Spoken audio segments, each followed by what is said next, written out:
Ajudei uma mulher grávida na rua e cheguei atrasada no trabalho. Meu chefe aproveitou e me demitiu, pois ele não gostava de mim. Dias depois, a mulher que ajudei bate na minha porta. Irresponsável. É exatamente isso que você é, Amanda. A voz do meu chefe, o Sr. Carlos, cortou o silêncio do escritório como uma faca. Eu estava parada na frente da mesa dele, completamente ofegante, com o cabelo grudado na testa de suor depois de ter corrido os últimos 10 quarteirões. Todos os meus colegas pararam de digitar imediatamente. O único som no andar inteiro era o zumbido do ar-condicionado e a voz dele, cheia de um desprezo que eu, infelizmente, já conhecia muito bem. Ele nunca gostou de mim. Desde o primeiro dia em que pisei naquela empresa, eu sentia seus olhos me julgando. Eu era sempre a última a ser elogiada por um bom trabalho e a primeira a ser culpada quando algo dava errado no departamento. E agora, vendo o sorriso satisfeito no canto da boca dele, eu soube que ele estava adorando aquele momento. Ele finalmente tinha um motivo real para me atacar. Senhor Carlos, por favor, me deixe explicar.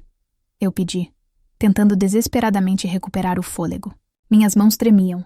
Aconteceu uma emergência muito séria no caminho para cá. Emergência? Ele riu, um som seco e desagradável que fez meu estômago revirar. Que tipo de emergência faz alguém chegar com quase 2 horas de atraso? Não me venha com desculpas esfarrapadas. Você acha que eu nasci ontem? Ele se recostou na cadeira de couro preta, cruzando os braços. Estou esperando. Vamos, me divirta. Qual é a grande história de hoje? Mas ele não estava esperando uma explicação. Ele estava esperando a chance de me dar o golpe final. E enquanto eu olhava para aquele rosto frio, tudo o que tinha acontecido naquela manhã voltou à minha mente como um filme, tão nítido que parecia estar acontecendo de novo. Eu tinha saído de casa na hora de sempre. O dia estava corrido, como todas as segundas-feiras. Eu estava mentalmente repassando a lista de tarefas, preocupada com uma planilha que precisava entregar antes do almoço. Eu andava rápido, de olho no relógio, quando ouvi um gemido baixo vindo de um beco estreito entre 2 prédios. No começo, pensei que fosse um animal, talvez um gato, mas algo me fez parar. Olhei para o lado e o que vi gelou meu sangue. Havia uma mulher sentada no chão de pedra, encostada na parede de tijolos. Ela era jovem e estava visivelmente grávida, com uma barriga enorme. Ela abraçava a barriga com força e chorava baixinho, com o rosto coberto de suor e dor. Moça, você está bem? Perguntei, me aproximando com cautela. Ela levantou o rosto e o pânico em seus olhos me atingiu em cheio. Não, por favor, me ajuda. Acho que o bebê vai nascer. Agora! Meu coração disparou. Olhei em volta. A rua estava movimentada, mas ninguém parecia notar o que estava acontecendo ali. As pessoas passavam apressadas, olhando para seus celulares. Calma, calma, eu disse, mais para mim mesma do que para ela. Peguei meu celular do bolso com as mãos trêmulas. Vou ligar para a emergência. Qual o seu nome? Eu não sei. Está doendo muito! Ela gritou, e uma nova onda de dor a fez se curvar. Eu liguei para a emergência, passando o endereço o mais claramente que pude. A atendente me disse para não desligar e para tentar manter a mulher calma. Eles estão vindo, eu disse, ajoelhando ao lado dela, sem me importar com a sujeira do chão. Você não está sozinha. Respira comigo. Isso. Respira fundo. Eu tirei meu casaco e coloquei debaixo da cabeça dela para que não ficasse direto no concreto. Segurei sua mão. Estava gelada, apesar do suor. Eu estou com medo. Ela sussurrou entre os dentes. Eu também estaria. Admiti. Mas você é forte. Você consegue fazer isso. Os médicos estão quase chegando. Por longos minutos, que pareceram horas, eu fiquei ali. Ajudei ela a respirar. Limpei o suor de sua testa com um lenço que achei na bolsa e continuei dizendo que tudo ficaria bem, mesmo sem ter certeza disso. Eu podia sentir o cheiro de pânico no ar, misturado com a fumaça dos carros que passavam. Finalmente, ouvi o som abençoado da sirene. 2 ambulâncias pararam na esquina. Os paramédicos desceram correndo com uma maca. Ela está em trabalho de parto ativo. Gritei para eles. Eles assumiram o controle rapidamente com profissionalismo. Colocaram-na na maca, e antes de fecharem a porta da ambulância, a mulher olhou para mim. Mesmo com toda a dor, ela apertou minha mão uma última vez. Obrigada, ela conseguiu dizer. Eu apenas assenti, com um nó na garganta. Observei a ambulância desaparecer no trânsito. E só então o peso do que tinha acontecido me atingiu. E foi nesse exato momento que olhei para o relógio no meu pulso. Meu estômago afundou. Quase 2 horas. Eu estava quase 2 horas atrasada para o trabalho. O pânico que eu tinha controlado para ajudar a mulher agora tomou conta de mim. Comecei a correr. Corri como nunca tinha corrido na vida. Eu sabia que o Sr. Carlos não era um homem compreensivo. Eu sabia que ele me odiava. Mas eu esperava que por um motivo tão sério, ele pudesse entender. E isso me trouxe de volta ao presente. De volta ao escritório silencioso, com todos os olhos fixos em mim. Sr. Carlos, eu disse, minha voz finalmente firme, apesar do cansaço. Eu encontrei uma mulher grávida na calçada. Ela estava sozinha e em trabalho de parto. Eu tive que chamar a emergência e esperar com ela. Eu não podia simplesmente deixá-la lá. Houve um momento de silêncio. Alguns dos meus colegas pareceram aliviados, talvez até impressionados. Mas o Sr. Carlos não mudou sua expressão. Ele balançou a cabeça lentamente. Uma história muito comovente, Amanda. Digna de um filme. Mas esta empresa não vive de histórias bonitas. Vive de pontualidade, de responsabilidade e de comprometimento. Coisas que você claramente não tem. Mas isso foi uma emergência. Uma vida estava em jogo. E protestei. Sua responsabilidade é com este escritório, ele disse, sua voz agora baixa e perigosa. Ele se levantou. Eu já tolerei sua performance mediana por tempo demais. Tolerei seus pequenos atrasos, suas desculpas, mas isso... Chegar 2 horas atrasada em uma segunda-feira por causa de uma história inventada? Não é inventada. Eu o interrompi chocada. Não me importa se é ou não. Ele gritou batendo a mão na mesa. O que importa é que você não estava aqui. E eu cansei. Ele andou até a porta de sua sala, abrindo-a para que todos no andar pudessem ouvir perfeitamente. Amanda, ele disse em voz alta e clara, saboreando cada palavra. Considere este o seu aviso prévio. Aliás, não. Não quero você aqui nem mais 1 minuto. Você está demitida. Pegue suas coisas e saia! O mundo pareceu parar. Humilhação foi a única coisa que senti. Uma onda quente subiu pelo meu pescoço. Ninguém disse uma palavra. Ninguém se mexeu para me defender. Todos apenas olharam para seus computadores, fingindo trabalhar. Eu engoli em seco, me recusando a chorar na frente dele. O senhor não pode estar falando sério. Nunca falei tão sério. Segurança! Ele chamou, embora não houvesse necessidade. Limpe sua mesa, agora. Eu me virei, peguei a pequena caixa de papelão que sempre guardamos debaixo das mesas e, mecanicamente, comecei a jogar minhas poucas coisas dentro dela. Minha caneca favorita, um porta-retrato com minha mãe, meus cadernos. Cada segundo parecia durar uma eternidade. Senti os olhares dos meus colegas nas minhas costas. Aquele foi o caminho mais longo da minha vida, da minha mesa até o elevador. Quando as portas do elevador se fecharam, me isolando daquele ambiente tóxico, eu finalmente desabei. As lágrimas vieram, quentes e furiosas. Eu perdi meu emprego. Eu fui humilhada publicamente. Tudo porque meu chefe aproveitou a primeira oportunidade que teve para se livrar de mim. Saí do prédio e me sentei no primeiro banco de praça que encontrei. O sol batia no meu rosto, mas eu sentia um frio na alma. O desemprego era assustador. As contas não iam esperar. O aluguel estava para vencer. Mas então, no meio do meu desespero, a imagem daquela mulher voltou. A imagem do seu rosto quando a ambulância chegou. O aperto de mão. O obrigada. Eu enxuguei minhas lágrimas. Eu estava desempregada sim. Estava humilhada. Mas eu tinha salvado uma vida. Talvez 2. E apesar de tudo, apesar do Sr. Carlos e daquele emprego, eu sabia, no fundo do meu coração, que eu tinha feito a coisa certa. 3 dias. Fizeram exatamente 3 dias que eu estava desempregada. 3 dias que eu acordava com um nó no estômago. Um peso no peito que me impedia de respirar direito. O sentimento de humilhação não tinha diminuído nem um pouco. A cena do Sr. Carlos me demitindo na frente de todos passava na minha cabeça em um loop infinito. Eu passei os últimos 72 horas grudada na tela do meu notebook. Me candidatei a mais de 50 vagas de emprego. A maioria pedia qualificações que eu não tinha. E as poucas para as quais eu me encaixava pareciam receber centenas de currículos por minuto. O dinheiro na minha conta bancária era uma piada. Eu tinha o suficiente para pagar o aluguel deste mês. E talvez as contas de luz e água. Mas para comida, eu teria que fazer um milagre. O desespero estava começando a se instalar. Eu me sentia inútil. Eu tinha feito a coisa certa, mas o universo tinha me punido da forma mais cruel possível. Eu estava prestes a fechar o notebook, sentindo meus olhos arderem de tanto olhar para a tela, quando a campainha tocou.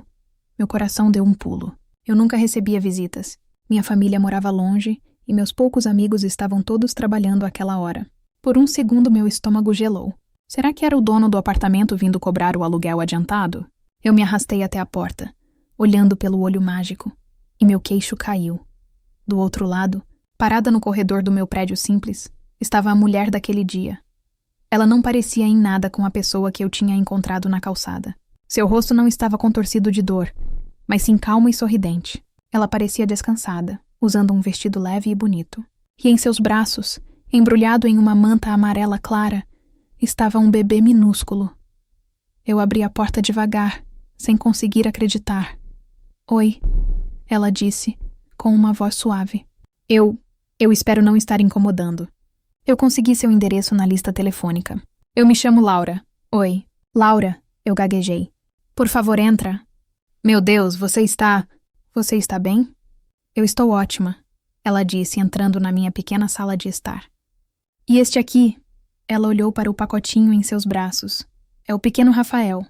Ele nasceu perfeitamente saudável. 3,2 kg. Meus olhos se encheram de lágrimas instantaneamente.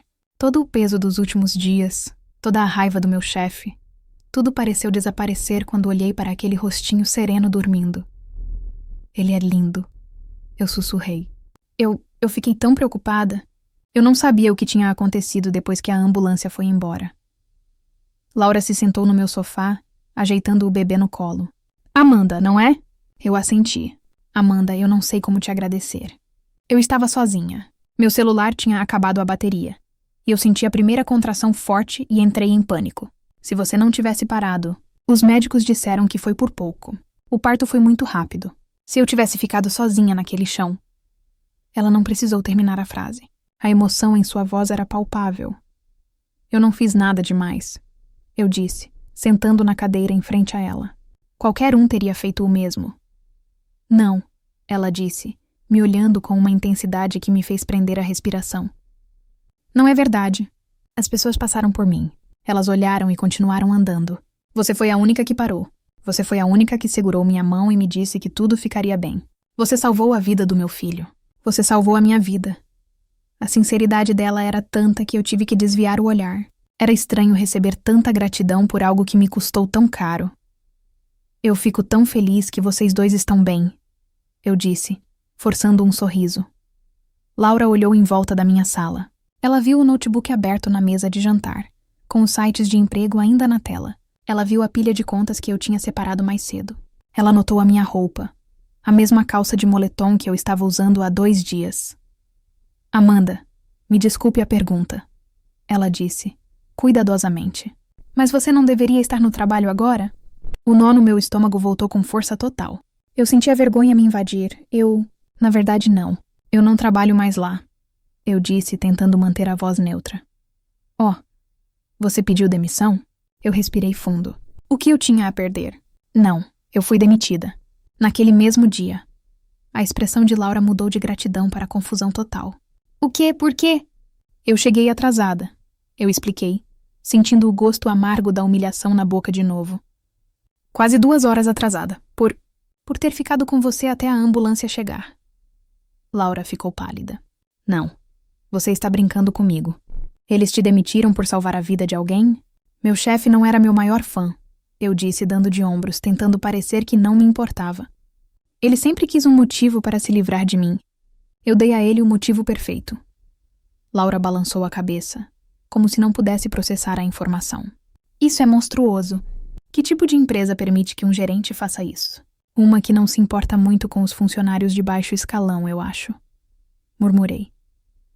Laura ficou em silêncio por um longo momento, apenas olhando para o filho adormecido. Quando ela levantou o rosto novamente, seus olhos tinham um brilho diferente, um brilho de determinação. Amanda, ela disse, sua voz firme. Em qual empresa você trabalhava? Eu disse a ela o nome da grande corporação. O que aconteceu em seguida foi a coisa mais surreal da minha vida. Laura fechou os olhos por um segundo e respirou fundo. Amanda, ela começou lentamente, como se estivesse escolhendo cada palavra. O que eu vou te dizer vai parecer loucura. Eu não te contei tudo. Quando eu te encontrei, eu estava voltando de uma consulta. Meu marido estava em uma viagem de negócios muito importante, e eu não consegui falar com ele. O meu celular morreu, o carro quebrou a alguns quarteirões de onde você me achou. Ela fez uma pausa. Amanda, a empresa onde você trabalhava, ela pertence ao meu marido. Eu congelei. O mundo inteiro parou de girar. O zumbido baixo da geladeira na cozinha parecia ensurdecedor. O quê? E foi tudo o que consegui dizer. O homem que é o dono de tudo aquilo é o pai do Rafael. É meu marido. Ela repetiu. Eu não conseguia respirar. Aquilo não podia ser real. Era uma coincidência grande demais. Era impossível. A mulher que eu salvei aleatoriamente em uma calçada era casada com o dono da empresa onde o Sr. Carlos tinha acabado de arruinar minha vida? Mas... Eu gaguejei. Meu marido voltou de viagem ontem à noite. Ela continuou, sua voz ficando mais séria. Ele ainda não sabe de nada disso. Ele não sabe o que aconteceu comigo. E ele certamente não sabe o que aconteceu com você. Ele confia nos gerentes dele para cuidar do dia a dia. Ele não tem ideia do que acontece naquele andar. Ela se inclinou para a frente, seus olhos fixos nos meus. Amanda, eu preciso que você me conte. Eu preciso que você me conte cada detalhe. O que exatamente aconteceu quando você chegou no escritório naquele dia? Quem é esse chefe? O que ele disse para você? De repente, uma onda de energia tomou conta de mim. Não era mais só sobre mim ou sobre o meu emprego perdido. Era sobre a injustiça. A injustiça pura e absoluta daquilo tudo. Eu respirei fundo e comecei a falar.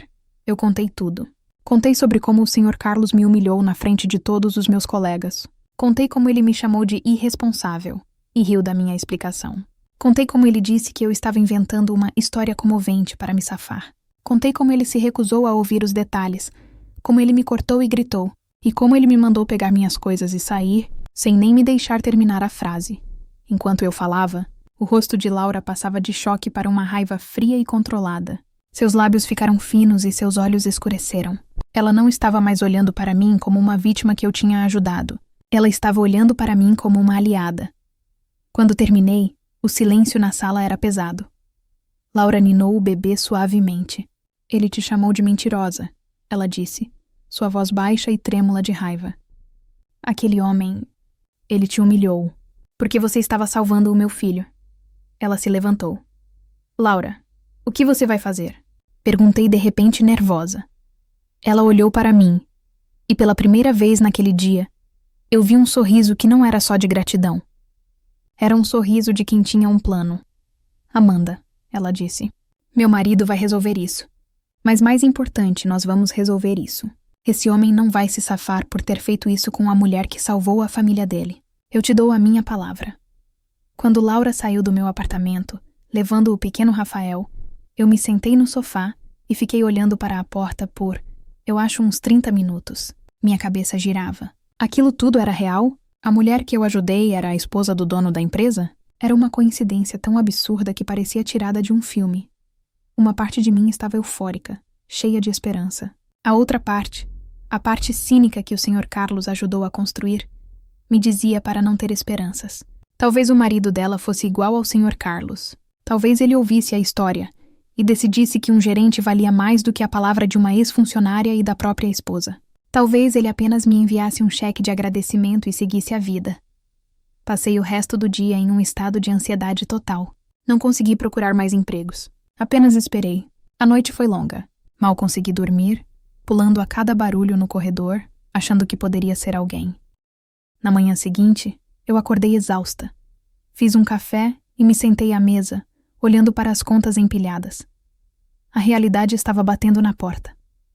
A esperança da noite anterior parecia boba agora.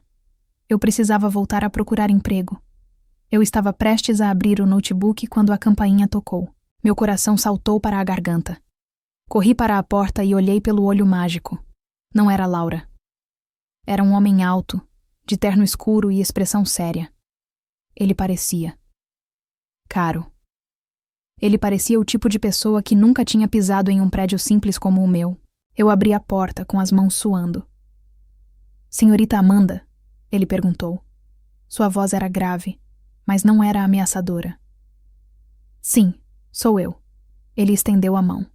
Meu nome é Ricardo. Eu sou o marido da Laura. Eu apertei a mão dele. Era firme e quente. Por favor, entre, eu disse, abrindo espaço. Ele entrou na minha sala e olhou em volta, mas não com julgamento, e sim com uma espécie de constrangimento. Senhorita Amanda, ele começou, virando-se para mim. Eu nem sei por onde começar. Eu cheguei de viagem ontem e minha esposa me contou o que aconteceu. Primeiro, e mais importante do que qualquer outra coisa. Obrigado. Você salvou a vida dela. Você salvou a vida do meu filho. Não existem palavras ou dinheiro no mundo que possam pagar o que você fez pela minha família. Seus olhos estavam úmidos, e eu vi ali uma sinceridade que me desarmou. Eu só fiz o que era certo. Eu sussurrei. E foi punida por isso. Ele completou, sua expressão endurecendo. O que me traz ao segundo motivo da minha visita. O que aconteceu com você. O que aquele gerente fez. É inaceitável. É uma vergonha para a minha empresa. Uma vergonha para mim. Ele parecia genuinamente furioso. Eu estou aqui para pedir desculpas pessoalmente. Ele continuou. E para lhe oferecer seu emprego de volta. Imediatamente. E com uma promoção. Você começará como analista sênior, com um aumento de 50% no seu salário. É o mínimo que posso fazer. Eu fiquei tonta. O alívio foi tão grande que quase precisei me sentar. 50%? Analista sênior? Minha vida estava mudando ali, naquele segundo. Eu gaguejei. Muito obrigada, senhor. Isso significa tudo para mim. Eu aceitei, claro. Mas quando o alívio inicial passou, a imagem do Sr. Carlos sentado naquela cadeira de couro, com aquele sorriso de desprezo, voltou à minha mente. E eu pensei nos meus colegas ainda presos lá, andando em cascas de ovos todos os dias. Senhor, eu disse, tomando coragem, eu aceito voltar. De verdade. Mas eu preciso lhe pedir uma coisa. Não por mim, pelo bem da empresa. Ele levantou uma sobrancelha, interessado. Continue. O Sr. Carlos, o gerente que me demitiu. Ele não é assim só comigo. Ele é assim com todos. Eu só fui a gota d'água porque dei a ele um motivo. Ele cria um ambiente de trabalho horrível. As pessoas têm medo dele. Ele humilha os funcionários em público. Ele ameaça as pessoas. Ninguém tem coragem de falar nada porque ele é o gerente. Eu respirei fundo. Eu vi pelo menos 3 pessoas muito talentosas pedirem demissão no último ano porque não aguentavam mais trabalhar com ele. Eu sei que o departamento parece eficiente por fora, mas por dentro, as pessoas estão sofrendo. Se eu voltar, com uma promoção dada pelo Senhor, ele vai tornar a minha vida impossível e vai descontar em todos os outros. Ricardo me ouviu em silêncio, seu rosto ficando mais sério a cada palavra. Ele parecia chocado. Eu não tinha a menor ideia. Ele disse, baixo, eu confio nos meus gerentes para gerenciar. Eu raramente desço até os departamentos. Eu sei, eu disse. É por isso que estou lhe contando. Eu só peço que o senhor investigue, de forma discreta. Fale com as pessoas do departamento. Ou melhor, fale com as pessoas que saíram do departamento nos últimos tempos. Elas não terão medo de contar a verdade. Ricardo me olhou por um longo tempo. Eu vi uma decisão ser tomada ali. Amanda, ele disse. Obrigado. Não só por salvar minha família, mas por ter a coragem de me dizer isso. Você é exatamente o tipo de pessoa que eu quero na minha empresa. Considere feito. Eu vou iniciar uma auditoria interna completa no departamento dele, pessoalmente. 2 dias se passaram. 2 dias em que eu flutuei entre a esperança de um novo emprego e o medo do que a auditoria poderia encontrar. Então, na manhã de quarta-feira, meu telefone tocou. Era um número que eu não conhecia. Amanda, é o Ricardo. Senhor, bom dia. Bom dia. Amanda, você pode vir ao escritório hoje? Agora, se possível? Claro. Aconteceu alguma coisa? Nós terminamos a auditoria. Ele disse, sua voz pesada. Preciso de você aqui. 1 hora depois, eu estava parada em frente ao prédio onde eu tinha sido humilhada. Mas desta vez, Eu não entrei como uma funcionária assustada. O segurança, que me viu ser escoltada para fora dias antes, abriu a porta para mim com um aceno de cabeça respeitoso. O próprio Ricardo estava me esperando no lobby. Vamos para a sala de conferências, ele disse. Enquanto andávamos pelo andar, notei que estava estranhamente silencioso. A porta da sala do Sr. Carlos estava aberta. E a sala estava vazia, completamente vazia. A mesa limpa, as cadeiras fora do lugar. Entramos na sala de conferências. Ricardo fechou a porta. Amanda, ele começou. O que encontramos foi muito pior do que você descreveu. Entramos em contato com os ex-funcionários. As histórias eram perturbadoras, abuso de poder, assédio moral. Ele estava destruindo a saúde mental da equipe.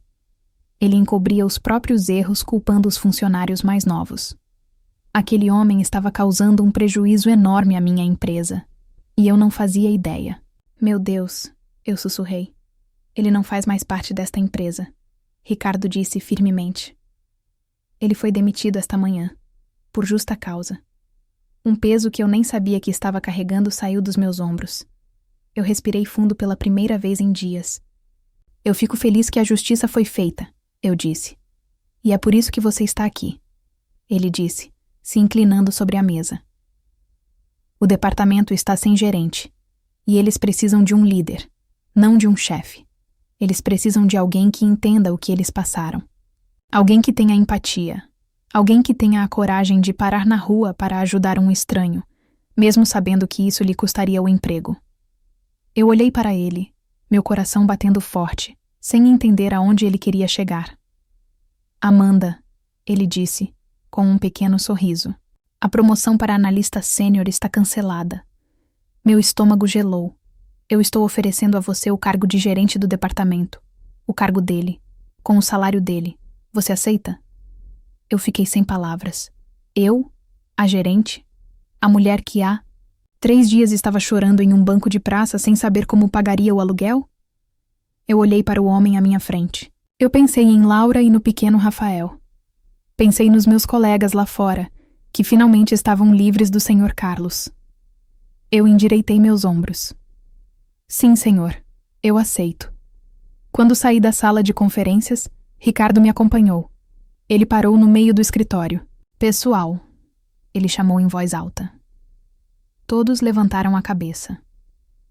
Gostaria de apresentar a vocês sua nova gerente de departamento, Amanda. Houve um segundo de silêncio chocado. E então, Maria, a recepcionista, que sempre era a primeira a sofrer, com o mau humor do Sr. Carlos, se levantou e começou a bater palmas. Logo, o contador ao lado dela se levantou. E em segundos, o andar inteiro estava de pé, aplaudindo. Não para o dono, mas para mim. Eu senti as lágrimas nos meus olhos de novo, mas desta vez, elas não eram de humilhação. Eram de alívio, eram de justiça. Entrar naquela sala, a sala que um dia foi o centro do medo naquele andar, foi uma das coisas mais estranhas que já fiz. A cadeira de couro preta ainda estava lá. Parecia grande e intimidadora. Nos primeiros dias como gerente, eu confesso que preferi ficar sentada na minha antiga mesa, no meio de todo mundo. As pessoas não sabiam como agir comigo no começo. Elas ainda estavam acostumadas a baixar a cabeça, a falar baixo, a ter medo de dar qualquer opinião. O fantasma do Sr. Carlos ainda assombrava aqueles corredores. Meu primeiro desafio aconteceu logo na primeira semana. Um dos analistas mais novos, o João, cometeu um erro grande em uma planilha. Um erro que ia custar dinheiro. Ele veio até minha mesa, pálido, tremendo da cabeça aos pés. Amanda, ele gaguejou. Eu. Por favor, não me demita. Eu preciso deste emprego. Eu juro que não sei como aconteceu. Eu calmamente pedi para ele se sentar. João, eu disse, com a voz mais tranquila que consegui. Todo mundo comete erros. Eu cometo erros. O que importa não é o erro. É como a gente conserta. Respira fundo. Vamos olhar essa planilha juntos e encontrar a solução. Você não vai ser demitido por isso. O alívio no rosto dele foi tão grande que ele quase chorou. E foi ali que eu soube qual era a minha verdadeira missão. Não era ser gerente. Era curar aquele departamento. Comecei a fazer pequenas mudanças. A primeira coisa que fiz foi proibir gritos. Parece bobagem, mas eu disse: ninguém nesta equipe vai levantar a voz para ninguém. Problemas se resolvem com conversa, não com humilhação. Criei um sistema simples de crédito de horas. Se alguém precisasse chegar mais tarde por causa de um médico, ou sair mais cedo para buscar o filho na escola, ou, Deus me livre, ajudar alguém em trabalho de parto na rua, essa pessoa podia usar suas horas de crédito sem precisar dar 1000 explicações. A confiança se tornou nossa nova regra. Aos poucos, o ambiente mudou. As pessoas começaram a sorrir mais. Começaram a trazer bolo no aniversário um do outro. Começaram a dar ideias novas nas reuniões, sem medo de serem ridicularizadas. A produtividade do departamento disparou. Não porque as pessoas tinham medo de serem demitidas, mas porque elas finalmente queriam estar ali. Elas se sentiam seguras e respeitadas. Enquanto isso, minha amizade com a Laura floresceu. Ela me ligava quase toda semana. No começo era para agradecer de novo, para saber como eu estava me adaptando. Mas logo, nossas conversas se tornaram sobre outras coisas. Rafael não me deixou dormir a noite toda. E ela dizia rindo de cansaço ao telefone: me diz que isso melhora. Eu não faço a menor ideia, Laura. Eu ria de volta. Mas se precisar que eu fique com ele para você tirar um cochilo, é só me trazer. Nós começamos a almoçar juntas. Ela era inteligente, engraçada e tinha uma visão de mundo incrível. Ela nunca agiu como a esposa do dono. Ela era apenas Laura. Ela se tornou minha mentora, me dando conselhos sobre como navegar no mundo corporativo, como me impor em reuniões com outros gerentes que eram muito mais velhos e experientes que eu. Nunca deixe eles te fazerem sentir pequena. Amanda, ela me disse um dia enquanto tomávamos café, você chegou onde está não por sorte, e não porque eu te ajudei. Você chegou aqui porque, na hora mais importante, você mostrou quem você realmente era. Você tem caráter. Isso vale mais do que qualquer diploma. O apoio dela, e do marido dela, o Ricardo, foi fundamental. Eles me deram autonomia para transformar o departamento no melhor lugar daquela empresa para se trabalhar. 6 meses se passaram. 6 meses desde o dia em que minha vida virou de cabeça para baixo. Eu estava saindo do trabalho. Era uma sexta-feira. Eu me sentia feliz, realizada. Tinha acabado de aprovar as férias de 2 funcionários e estava pensando no que faria no fim de semana. Eu estava andando pela calçada larga em frente ao prédio, aproveitando o sol do fim da tarde. Foi quando eu o vi. Meu coração parou por um segundo. Era ele, o Sr. Carlos. Ele não parecia em nada o homem poderoso e assustador que eu guardava na memória. Ele estava mais magro. Usava uma camisa simples, meio amassada. Carregava uma pasta debaixo do braço e olhava para o chão enquanto andava. Ele parecia derrotado. Eu continuei andando no meu ritmo. Nossos caminhos iam se cruzar. Ele levantou o rosto e seus olhos encontraram os meus. O pânico tomou conta do rosto dele. Ele me reconheceu na hora. Seus olhos se arregalaram, a boca se abriu levemente. Eu vi a vergonha pura inundar suas feições. Ele parecia querer que o chão o engolisse. Eu não diminui o passo. Eu não sorri com desprezo. Eu não senti raiva. Eu apenas o olhei nos olhos com a cabeça erguida. Mantive minha expressão calma e continuei andando. Ele não aguentou o meu olhar. Ele desviou o rosto rapidamente, virando a cabeça para a vitrine de uma loja, fingindo ver algo. Ele ficou parado, envergonhado, esperando que eu passasse. Eu passei por ele. Senti o seu olhar nas minhas costas, mas não me virei. Continuei meu caminho, confiante, com o som dos meus saltos batendo firme na calçada. Naquele momento, eu entendi tudo. Eu não precisava de gritos, não precisava de humilhação. Aquele simples momento, aquele desviar de olhar, foi a maior prova de que a justiça tinha sido feita. Ele sabia o que tinha feito, e ele sabia que eu tinha vencido. Minha vida foi quase arruinada por um ato de bondade. Aquele dia poderia ter sido o meu fim. Perder o emprego daquela forma teria quebrado muitas pessoas. E quase me quebrou. Mas hoje, olhando para trás, eu vejo que aquele não foi o meu fim. Foi o meu começo. A vida tem um jeito muito estranho de nos testar. Às vezes, fazer a coisa certa parece a decisão mais estúpida. Parece que estamos sendo punidos por sermos bons. Mas eu aprendi, da forma mais difícil e também da forma mais bonita, que nenhuma boa ação fica sem resposta. Eu não salvei Laura e o pequeno Rafael esperando uma recompensa. Eu os salvei porque era o certo a se fazer. E essa decisão, que me custou meu emprego e minha dignidade por alguns dias, Acabou me trazendo um novo emprego, uma nova amiga, uma nova vida e, o mais importante, me devolveu o respeito por mim mesma. Eu continuei andando em direção à minha casa, com um sorriso leve no rosto. O sol estava se pondo, e eu nunca me senti tão em paz.